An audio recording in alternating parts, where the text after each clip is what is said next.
命のことは命に直に聞いた方が早いだ。だって西洋医のお医者さんはあれだけたくさん医学の本読んでて、自然治癒力って言葉をその本の中で一度も目にしたことがないわけなんでしょ。そういう先生に、専門家に、技術と知識と権威の塊みたいな方に命を預ける前に、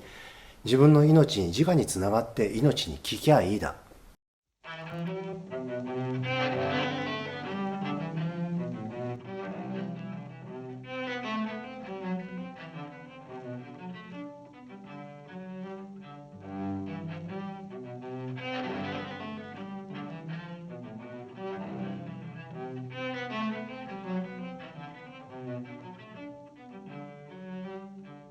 今から10年、近く前のこと、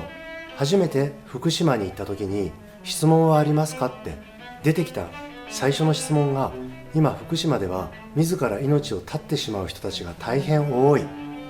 どうやったら自殺を止められますかって。衝撃だったよ。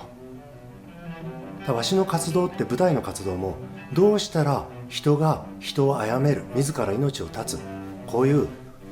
闇のなんていうか、しわ寄せみたいなものを受けてる人たちがどうやったらそこからね、晴れやかになっていけるか、そこが焦点だったもんで、いつもね。だってすぐお伝えした。で結構ワークショップのたびにね、かつてはね、ワークショップってダンスワークショップの中でよ、いざって時に役立つだろうっていうんで、いろんなことをシェアする中で、これは欠かさなかっただよ。自殺して時、自分なんてって思う時、自分のせいでって思う時、自分には絶対無理って思う時、この3つの一番大きな呪い、この3つの呪いがガチゴチに固まって、で I have to から、もう頭の中いっぱいになってる I have to から逃れようとすると、その時自殺したいっていう欲求が起こるだ。もう一度言うね。 I have to でガチゴチになってた人が、私のせいで、私さえいなければ、私なんてってことね。私のせいで、私なんて、そしてしたくても絶対無理、したくても絶対無理、したくても絶対できない、この3つです。 I have to でいっぱいになってた人が、この3つの呪い、この3つの呪いをギューって凝縮してしまった時に、人はうっかり死んでしまったりする。その時に説得するよりも何よりも、必ず緊張してるところがあるもんで、もちろんね、見たからの開き方知ってる人は15秒です。それを知らない人の場合は、野口春近が用いてたのがここ、まず真ん中、手のひらの真ん中でいいって野口春近が言ってた、大雑把に。で厳密に言うと、中指と薬指の間、この間のこうギューって押していくと、つっかえるっていうか、ここでクッとこう止まるところがあるね。そのあたりを左回りでぐるぐるぐるぐるほぐします。自殺したいっていう気持ちになってると、ここがバリバリに張ってるだよ。だってね、わしのとこはね、結構夜だとか明け方とかに電話がかかってくることあって、飯田君ダメなんだ、今ちょっと今状況説明できない、自殺止めるのどこだっけっていう電話がかかってきたりね。その時後で聞いたら、ビルの屋上にいたって、国際的な女優さんですよ。それからこう農業リーダーみたいな方が、もう死ぬって言って聞かないっていうんで、奥さんから電話かかってきて、飯田さんどこでしたっけで、そこをほぐしたら、眠りました、とりあえず今夜は眠れましたって言って、後で電話かかってきたりね。いや、結構役に立つでね、こうほぐしてみて。ここは野口春近さんが不安心配のツボって言って、周りの人に、家族に残しておいたとこで、自分が死ぬ直前、なんと死ぬ直前にもう言葉を喋れなくなってる、完全に喋れなくなってる状態で、奥さんが野口春近のところを話そうとしたら、その手をバッと取ってここを押したって。最後までそういう人だったらね、心配するなってこと。これから新しい世界に移っていこうとしてるだで、てめえ勝手な都合でおろおろするなってこと。ここをグッと押したって。で、わしが用いてるのはこっちの方です。そうね、ここをこうどっかに置いて、棚心をこう置いて緩めると、この肘の内側がゆるゆるになるだよ。こう緩めておいて、この辺の緊張全部緩めておいて、そしてこの腕の内側をこっちにギューギューって緩めます。親指でわしは大体こうやって済ましてる。親指で腕の内側のこちらは凝ってるだ。不安な時、心配な時、これ炎症活点って呼んでいて、体のどっかが炎症を起こしてる時で、心が炎症、心の内側が腫れ上がってる時、必ずここに来ます。この腕の内側のこっち側ね。実はあと脇の下もそうなの。脇の下にこうズボって棚心入れて、ここをグリグリグリグリってこっち側に押すと、いててててててってなってる。このとってもデリケートな、知らない人にあんまりツンツン触られたくないとこ、こことこことここ、そうでしょ。知らない人にいきなりグイって触られたくないとこでしょ、ここ。それ内側のデリケートなとこ、すべてこれ中国の方では心包茎って言います。心包茎っていうのかな。わしは、炎症活点ってここ呼んでますね。炎症活点、心の炎症が起こった時、心の内側の血の道ってわしは呼んでます。心の内側の血の道、実際に心臓の弁膜とも関わってる。心臓がキューッとなってしまう、思いがキューッとなってしまう、そういう状態の時、ここが張ってるので、ここを緩めたら自殺はしないで済みます。いざっていう時、いざって時にこういうのね、お医者さんに行っても間に合わないでね、いざって時に知ってるってのはすごい大事。普段からほぐしてりゃいいだよね。この妊婦さんで大変な思いをしている方だとか、子育てをしながら大変な思いをしている方だとか、やっぱりここが張ってるでね、緩めるね。うつうつっとしてくる前に緩めるね。ここをそうやって揉みほぐして、ここね、こことかこことか揉みほぐして、こうもみもみ、棚添えてもみもみしないでも、実はこうやって通してるだよ、わしら。こうやって心地よい方に伸ばしながら。で、日本で初めてこの3つの宝を3つ丸ごと3つで1つに分かち合う集いを埼玉県の農家に呼ばれていてした時にね、一人のね、お母さんが突然っ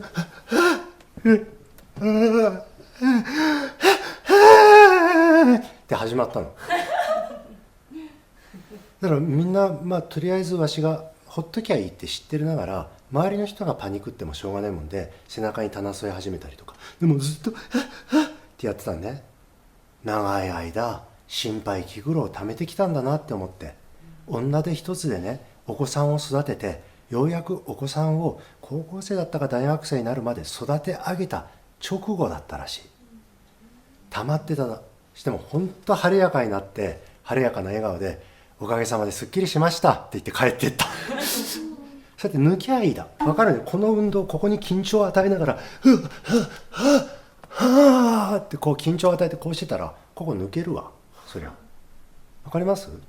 だから命に任せていたら、あんまりこういうことしないでも、命に任せておいたら、命は抜き方を知ってるもんでね。だで言うだ。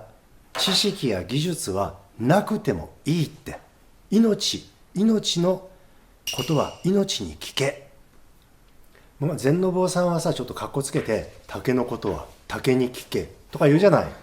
これは何を言ってるかって言ったら、命のことは命に直に聞いた方が早いだ。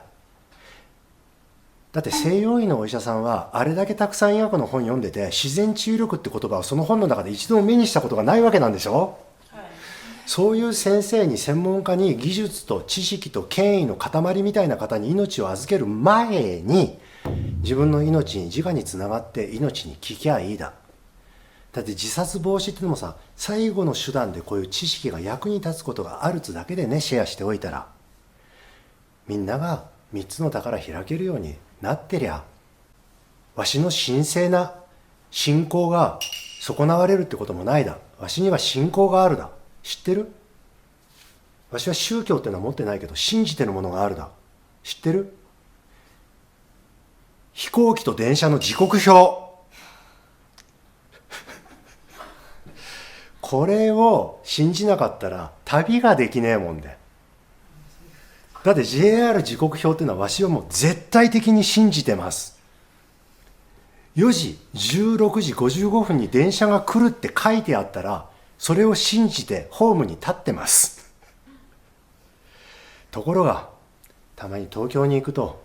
わしのこの神聖なる信仰の対象を、時刻表を狂わせる人がいる。ほぼ毎日人身事故って言って、もうそういう人を一人もなくします。わしはわしの信仰を汚すようなものは許さんということです。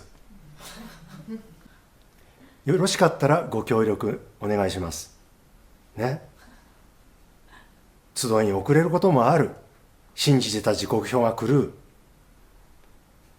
そんな風に命を張らないでもらえたらって思う。自殺一切ない世の中に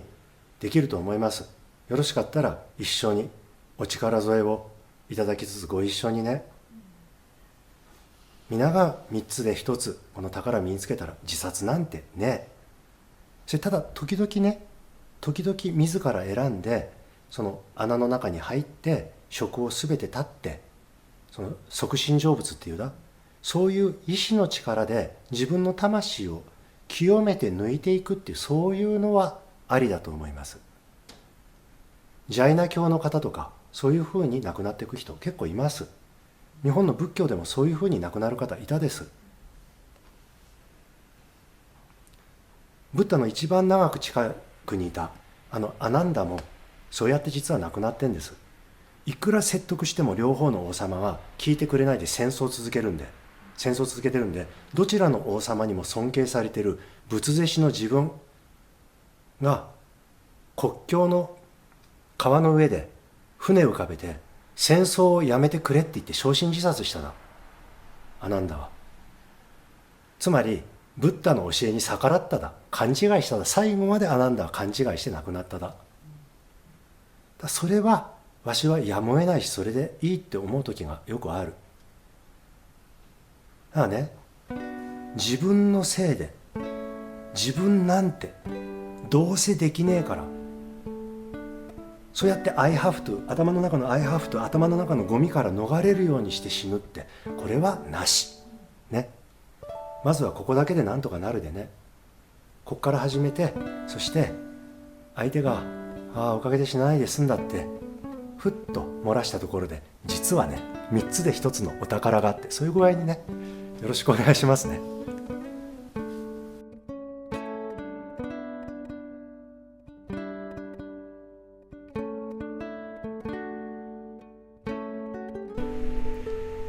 形あるものはすべて滅びる真行。もくもくもくもくもくもくももくもくもくもくもくもくもくもく。はいはいはいはいはいはいはいはいはいはいはい。形あるものはすべて滅びる真行。ちなみにそちらのお家、わしが住んでいるお家は以前丸焼けになってしまったことがありまして、この燻炭を、納屋に入れておいたら火が出たそうです。なかなかこの燻炭というのは、3日置いておいてもまだ消えなかったりするので、燻炭気をつけろよって周りの人たちから言われましたね。なかなか恐ろしい火事のもと気をつけましょう。東京ではありえない火事の原因ですね。今で結構寒い冬の最中ね、この中で焼き芋できるしね、この上でお昼寝できそうな感じだね。うっかり眠ってしまうとこのままミディアムレアにこんがりいってしまいますので、眠ったら起こしてくださいね。あっち